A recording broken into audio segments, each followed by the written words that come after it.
या व्यतिरिक्त ज्यांची सगळी प्रक्रिया पूर्ण झाली आहे आणि आता या महिन्याभरात किंवा सव्वा महिन्यात ज्यांना नियुक्तीपत्र देण्यात येईल अशी संख्या 19,853 आहे।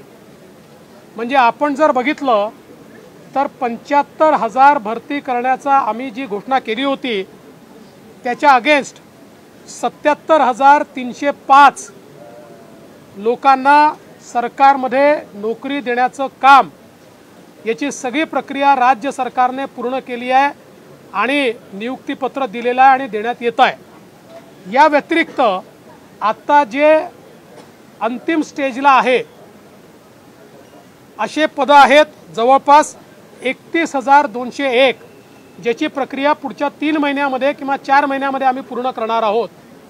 म्हणजे आपण जर याचा एकूण हिशोब लावला तर 1,08,000 नोकऱ्या सरकारमध्ये या एका 2.5 वर्षाच्या टर्ममध्ये या सरकारने दिलेल्या आहेत किंवा सरकार देत आहे। हा देखील एक रेकॉर्ड आहे। पारदर्शी पद्धतीने हे सगळं काम आम्ही त्या ठिकाणी करतो आहोत आणि ज्या काही थोड्या घटना झाल्या त्याही घटना होऊ नये म्हणून आमच्या सरकारने हा निर्णय घेतलाय की स्पर्धा परीक्षांच्या संदर्भात एक त्याच्यामध्ये गैरप्रकार होऊ नये म्हणून नवीन कायदा राज्य सरकार या ठिकाणी तयार करताय। माननीय मुख्यमंत्र्यांनी निर्देश दिले आहेत की याच अधिवेशनामध्ये हा कायदा या ठिकाणी आम्ही मांडणार आहोत जेणेकरून पुढच्याही प्रक्रिया या सगळ्या पारदर्शी पद्धतीने होतील। तिसरी एक महत्त्वाची मागणी जी सातत्याने या ठिकाणी येत होती की वर्ग क ची पदं देखील MPSCच्या माध्यमातून भरली गेली पाहिजे। मागच्या कॅबिनेटला त्याचाही निर्णय हा राज्य सरकारने घेतलाय आणि टप्प्याटप्प्याने वर्ग क ची सगळी पदं ही MPSCला वर्ग करण्यात येणार आहेत। त्यामुळे ती पदं देखील MPSCच्या माध्यमातून या ठिकाणी भरण्यात येतील। मला असं वाटतं की महाराष्ट्रातल्या तरुणाईला एका 2 वर्षाच्या कार्यकाळामध्ये किंवा 2.5 वर्षाच्या कार्यकाळामध्ये 1,00,000 नोकऱ्या देण्याचा एक नवा विक्रम आणि तेही पारदर्शी पद्धतीने देण्याचा नवा विक्रम हा महाराष्ट्र सरकारने केलेला आहे। पेपर फुटी विरोधात खरं तर अहवाल समितीने सादर केला होता, विधी व न्याय विभागाकडे तो अडकला, सगळं त्याच्यात कायदा तो पारित होईल। निश्चितपणे याच अधिवेशनामध्ये तो कायदा मांडण्यात येणार आहे। विविध संघटनांची देखील आम्ही चर्चा केलेली आहे, काही विद्यार्थी संघटनांची देखील आम्ही चर्चा केलेली आहे आणि त्यामुळे याच अधिवेशनात तो कायदा आम्ही मांडणार आहोत।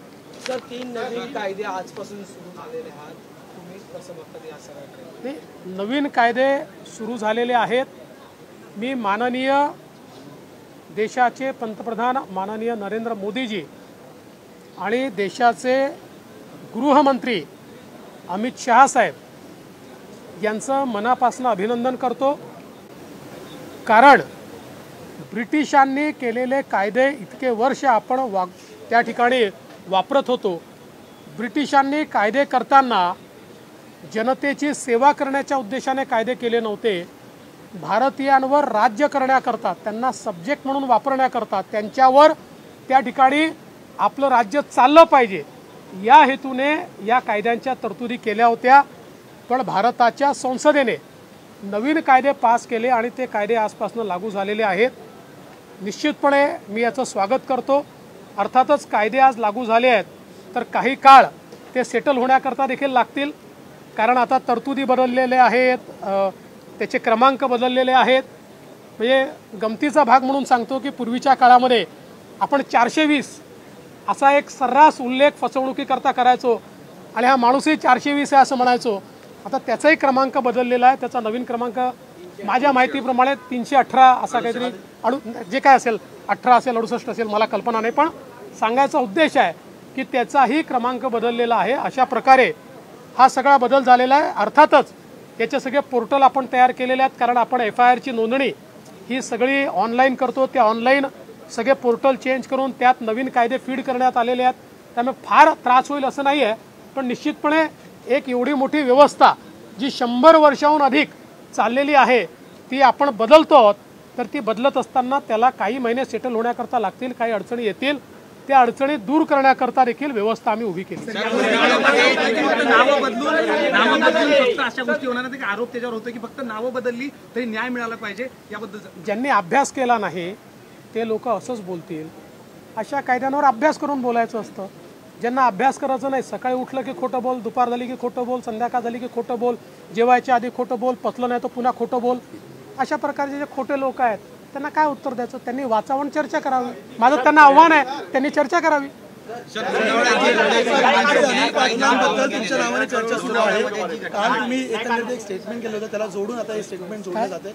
मंत्री अनिल पाटील हे राष्ट्रवादीमधून भाजपमध्ये येतील अशी चर्चा सुरू होती. काल तुम्हाला या संदर्भात प्रश्न विचारला. कालचा प्रश्न अनिल पाटलांच्या संदर्भात नव्हता आणि मंत्री अनिल पाटील भाजपमध्ये येतील अशी कुठली चर्चाही नाही आणि अशा प्रकारचा कुठला विचारही नाही. सर, 1 रुपये पीक विमा योजनेसंदर्भात जेव्हा शेतकरी केंद्रावर जातात तेव्हा 100 रुपये त्यांच्याकडून आकारले जातात. या केंद्र चालकांचा दादाजी अशी जी मनमानी केंद्र चालक करत असतील त्यांचा परवाना रद्द करण्यात दादाजी येईल. भुसे म्हणतात की 100 रुपये घेतले तर काय झालं, आम्ही 3-4 हजार रुपये वाचवतो. सवाल है कि 2017 में जब आप सीएम थे तो एंटीलिया को लेकर एक रिपोर्ट सबमिट की गई थी हाईकोर्ट में. स्टेट गवर्नमेंट ने ये रिपोर्ट सबमिट की थी और कहा था कि अब वक्त लैंड.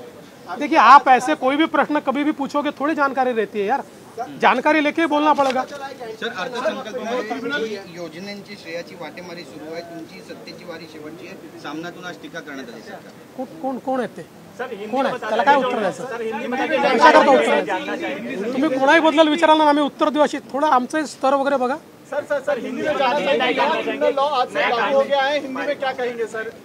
देश भर में लागू हुआ है. बहुत खुशी की बात है कि आज नए क्रिमिनल लॉज हमारे देश में लागू हुए हैं. करीब करीब 100 साल के बाद और आज़ादी के 75 वर्षों के बाद अंग्रेज़ों ने बनाए हुए कानूनों को हमने नकार दिया है और हमारे देश के कानून तैयार किए हैं. मैं इसके लिए देश के प्रधानमंत्री आदरणीय नरेंद्र मोदी जी और देश के गृह मंत्री सम्माननीय अमित शाह जी, इन दोनों को बहुत बहुत बधाई देता हूँ, उनका आभार भी व्यक्त करता हूँ. विशेष रूप से ये इसलिए भी महत्वपूर्ण है कि अंग्रेज़ों ने जब कानून तैयार किया तो उनके सामने लक्ष्य ये था कि हिंदुस्तानियों पे, भारतीयों पे हम राज कैसे करें, उनको हम सब्जेक्ट के रूप में कैसे इस्तेमाल करें, उनका दमन हम कैसे करें.